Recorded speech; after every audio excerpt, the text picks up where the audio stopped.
welcome to the deep dive. So you sent us something really interesting this time, Yeah, what's a that? Kaggle notebook. It's from Hinha and Then Nguyen. Ah, And what really grabbed us was their goal, building a tool using Gemini AI Gemini, right. And what's the tool for? to analyze YouTube videos and, get this, PDF documents too. Wow, okay, that's ambitious. Think about that. Quickly Yeah. getting the main ideas from like long videos or really dense papers. Exactly.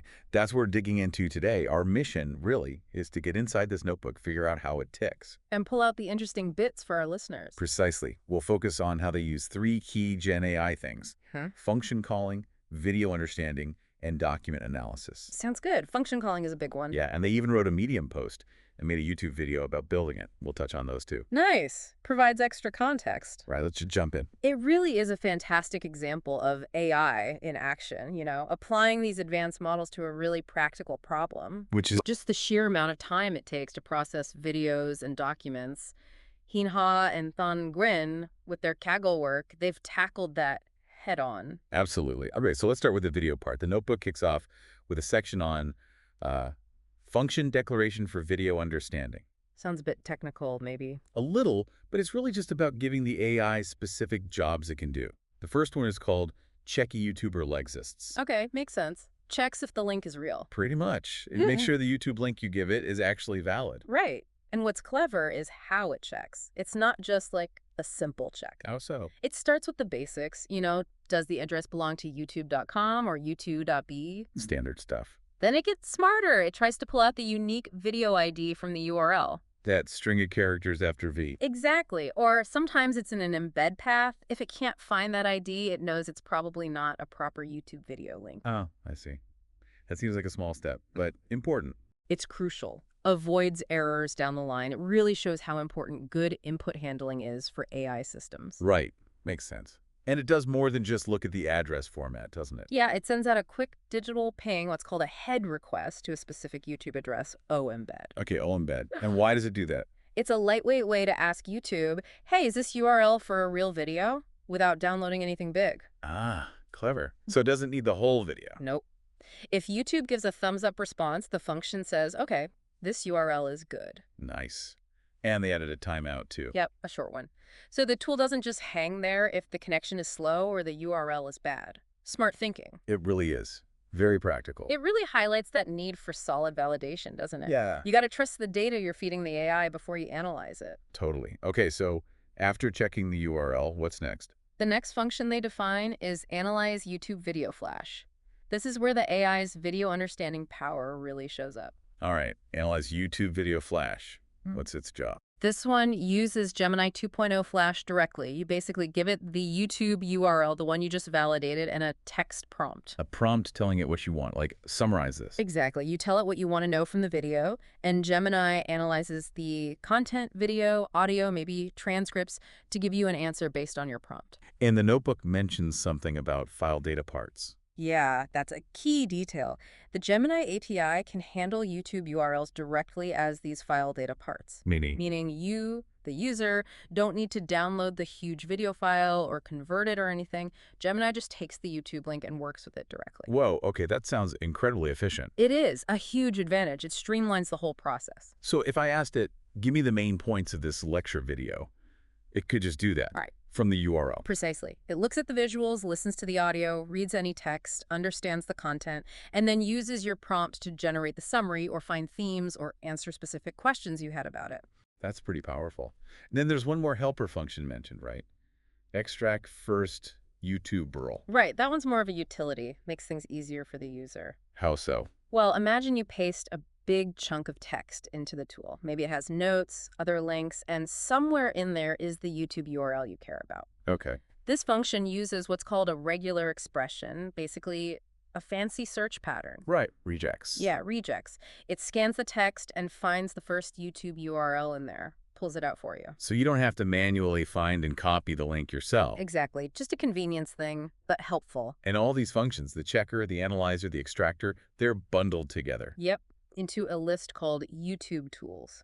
That's the toolkit the AI has for dealing with YouTube videos. Got it. The AI's video analysis toolkit. Correct. And this collection is what Gemini can be told to use. That's where function calling comes in.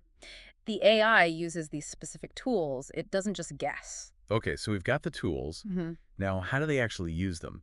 The notebook moves into the video understanding module next. Right. So here they show setting up a chat with Gemini 2.0 Flash. Starts simple, but then they give it some detailed system instruction. Like a job description for the AI. Pretty much. The instructions say you're a helpful analyst for YouTube videos. You can summarize them, create time-stamped outlines, and you have these tools. The YouTube tools we just talked about. Exactly. It tells the AI to use extract first YouTube URL to find the link, check YouTube Lexis to validate it, and analyze YouTube Video Flash to do the actual analysis. Yeah. Very clear instructions. It really is. Yeah. And they also enabled something called automatic function calling. What does that do for the user? Ah, that's key. With that turned on, when you ask the chatbot to do something with a video, Like summarize this video link. yeah, the AI itself figures out which tools from YouTube tools it needs, and in what order. It'll automatically use the extractor, then the checker, then the analyzer. All happened automatically. Behind the scenes, yep. Makes the whole interaction feel much smoother, more natural for you. Very cool. Okay, so the notebook then shows this off with a scripted mode. Uses some test prompts. Yeah, and they use a specific YouTube link for this demo, https://www.youtube.com/watchvcu1qjzerhmg. Wait a minute. Isn't that link? Uh-huh. It's the link to Hienha's own video about making this tool. Huh. So it's analyzing itself. That's pretty meta.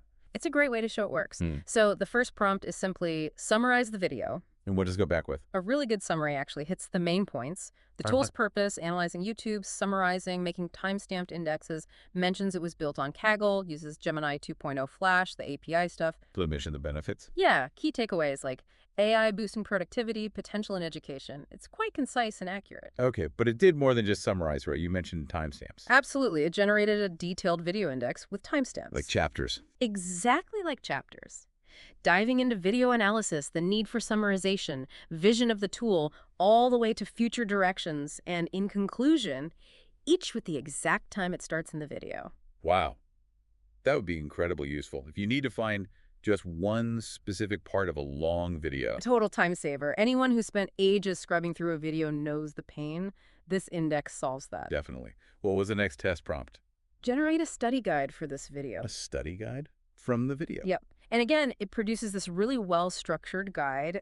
Sections like introduction, vision, functions, development, API, takeaways, future enhancements. And does it just list the sections? No. Under each section, it puts bullet points with relevant questions or topics to think about. It's more than just summarizing. It's creating learning aids. That hints at some serious potential for AI in, like, personalized education. It really does. Creating notes and study questions automatically from a video. Pretty amazing. Okay, what else did they ask it? They asked, what are the key takeaways in this video? Did it nail them? I'd say so. It listed things like the tool itself, Gemini 2.0 Flash AI, its purpose, summarizing timestamps for educational videos, the goal, saving time for researchers, students, the tech stack, Kaggle, Python, Gemini 2.0 Flash, the benefits, productivity, focusing on content logic, potential in education, and future plans like accuracy improvements, browser extension. That's a really solid list. Covers all the bases. Very comprehensive overview, yeah. They didn't stop there, though, did they?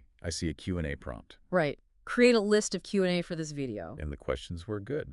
Genuinely insightful, I thought. Things like, what tool does this video discuss? Why is there a need for better YouTube analysis tools? What was the goal? And the answers were clear. Pulled right from the video content. Did it cover the how as well? Yep, touched on the development, the AI model used, APIs, benefits, future stuff, hit all the key angles. Okay, one last thing for the video part. The quiz. Ah, yes. Generate a short quiz along with answer keys for this video. That's a good test of understanding. Fantastic way to gauge it. And the AI made a multiple choice quiz. What kind of questions? About the tool's main goal, what Gemini AI does in the video, the tool's key tasks, future enhancement ideas.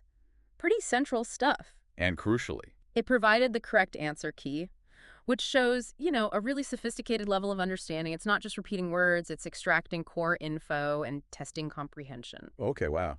That's a really thorough look at the video capabilities. Impressive stuff. It really is. All right, let's switch gears. How does this notebook handle documents? Specifically PDFs. It starts similarly, right? With a function declaration section. Yep, same structure, but this time, tailored for PDF files, we saw how careful they were with validating YouTube links. So they do something similar for PDFs. Makes sense. Exactly. The first function here is valid pcurl. Same idea as the YouTube checker confirm the link actually points to a real PDF. How does it check for PDFs? Is it just looking for .pdf at the end? That's part of it.